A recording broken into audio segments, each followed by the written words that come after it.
नमस्कार, एक और वीडियो में आपका स्वागत है और एक और जॉब का नोटिफ़िकेशन लेकर के आप लोगों के सामने आ चुका हूँ और ये वैकेंसी है इंडिया पोस्ट से।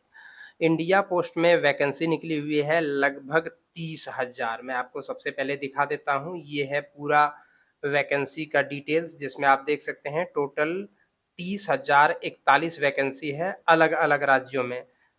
जितने भी केंद्र शासित प्रदेश और राज्य हैं, सभी राज्यों को यहाँ पर मिला कर के वैकेंसी दी गई है। आप देख सकते हैं आंध्र प्रदेश में तेलुगु जो है वो लोकल लैंग्वेज है, अनरिजर्व्ड कैटेगरी में 497 है, ओबीसी में 152 सीटें हैं, एससी में 144, एसटी में 66, ईडब्ल्यूएस में 168, पीडब्ल्यूडी ए कैटेगरी में 5, पीडब्ल्यूडी बी में 13, पीडब्ल्यूसी में 13, पीडब्ल्यूडी डीई में 0 और टोटल 1058।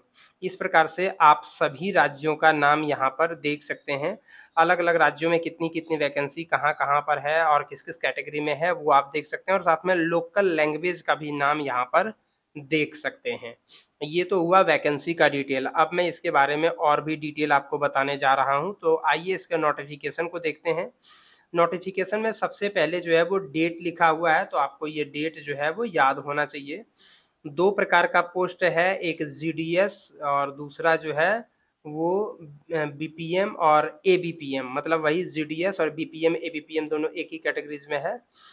आप देख सकते हैं रजिस्ट्रेशन का डेट जो है वो 3 अगस्त 2023 यानी आज से ऑनलाइन होना शुरू हुआ है और आखिरी डेट है 23 अगस्त 2023 तक। तो आपके पास बहुत ज़्यादा समय नहीं है, लगभग 20 दिनों का समय है। आप जितनी जल्दी से जल्दी हो सके इसमें ऑनलाइन आवेदन कर लें, अगर आप एलिजिबल और इंटरेस्टेड हैं तो। मैं अभी बताता हूँ कि इसमें लिए क्या-क्या चाहिए। अगर आपके फॉर्म में किसी प्रकार की कोई गलती हो जाती है, तो आप 24 तारीख से लेकर के 26 तारीख यानी 24 अगस्त से 26 अगस्त के बीच में सुधार करा सकते हैं। और जो सैलरी है वो आपको मिलेगा बीपीएम में 12,000 से लेकर के 29,380 रुपये और एबीपीएम और डाक सेवक जो है उसमें 10,000 से लेकर के 24,470 रुपये। इसमें जो 2 प्रकार का पोस्ट है उसमें ब्रांच पोस्ट मास्टर यानी जिसको बीपीएम कहते हैं और दूसरा जो है वो एबीपीएम यानी असिस्टेंट ब्रांच पोस्ट मास्टर, ये दोनों पोस्ट हैं और तीसरा जो है वो डाक सेवक का है। इन तीनों का क्या-क्या काम है वो यहाँ पर डिटेल्स में दिया गया है, आप चाहें तो पढ़ सकते हैं। उम्र जो चाहिए वो 18 से 40 साल आपकी उम्र होना चाहिए और छूट दी गई है उम्र में, जैसा हर वैकेंसी में होता है। एससी-एसटी को 5 साल, ओबीसी को 3 साल, ईडब्ल्यूएस को कोई उम्र में छूट नहीं दी गई है। पीडब्ल्यूडी कैंडिडेट को 10 साल और ओबीसी पीडब्ल्यूडी को 13 साल, एससी-एसटी पीडब्ल्यूडी को 15 साल। ठीक इसी प्रकार से जो है वो क्वालिफ़िकेशन जो होना चाहिए वो कम से कम 10वाँ पास होना चाहिए। आप अगर 10वाँ पास कर चुके हैं, अगर उसमें मैथ और इंग्लिश एक सब्जेक्ट है और आपको लोकल लेवल लैंग्वेज की जानकारी है, तो वैसी स्थिति में आप इसमें जो है वो आवेदन कर सकते हैं। अगर आपने क्लास 10th में जो है वो लोकल लैंग्वेज है तो और अच्छी बात है, या नहीं तो उसकी जानकारी होनी चाहिए। मतलब आपको 10वीं पास होना चाहिए, मैथ और इंग्लिश उसमें एक सब्जेक्ट होना चाहिए और इसके अलावे आपको कंप्यूटर का नॉलेज होना चाहिए, साइकिल चलाने आना चाहिए और इसके अलावे आपके पास जीविका का कोई अन्य साधन भी होना चाहिए। बाकी अन्य जो जी रिज़र्वेशन कैटेगरीज़ है वो इसमें भी लागू होता है। किस प्रकार से अप्लाई करना है वो भी यहाँ पर दिया गया है, लेकिन सबसे पहले हम सिलेक्शन क्राइटेरिया की बात कर लेते हैं। अप्लाई कैसे करना है वो आप डिटेल से पढ़ सकते हैं कि किस-किस प्रकार से अप्लाई करना है, या नहीं तो आप डायरेक्टली ऑनलाइन पोर्टल पर भी जाएँगे, जो-जो डिटेल्स माँगा जाएगा उसको डाल कर के आप अप्लाई कर सकते हैं। तो सबसे पहले यहाँ पर जो सिलेक्शन क्राइटेरिया है वो सिर्फ़ आपके परसेंटेज 10वाँ में जो परसेंटेज है उसी के आधार पर लिया जाता है। 10वाँ में जिसका ज़्यादा परसेंटेज होगा, उनका सिलेक्शन हो जाएगा। तो आप अगर इंटरेस्टेड और एलिजिबल हैं तो भर सकते हैं। मैंने आपको बता ही दिया 10वीं पास होना चाहिए, साइकिल चलाने का जानकारी होना चाहिए, कंप्यूटर का जानकारी होना चाहिए और जीविकोपार्जन का कोई अन्य साधन आपके पास उपलब्ध होना चाहिए, तो आप आसानी से इसमें जो है वो ऑनलाइन अप्लाई कर सकते हैं। अगर आप ओबीसी से अप्लाई कर रहे हैं, तो ओबीसी सर्टिफ़िकेट आपको बाद में प्रस्तुत करना होगा। अगर आप एससी से अप्लाई कर रहे हैं, तो एससी सर्टिफ़िकेट जो है वो आपको बाद में प्रस्तुत करना होगा।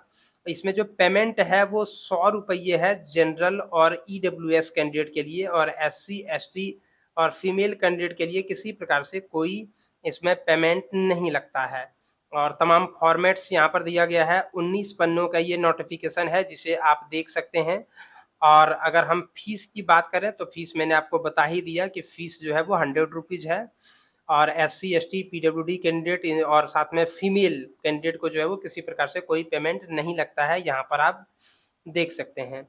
इसके अलावे आपको ऑनलाइन आवेदन जो है वो इस वेबसाइट पर आकर के करना है। सबसे पहले यहाँ पर आपको रजिस्ट्रेशन करना है, फिर लॉगिन करके जो-जो डिटेल्स माँगा जाएगा वो डिटेल्स डाल देना है, फिर पेमेंट कर देना है, तो आपका जो है वो सक्सेसफुली सबमिट हो जाएगा। लास्ट में आपको जगह सेलेक्ट करना होगा। इसमें सिर्फ़ 2 ही डॉक्यूमेंट अपलोड करने हैं, एक पासपोर्ट साइज़ फ़ोटोग्राफ और दूसरा सिग्नेचर।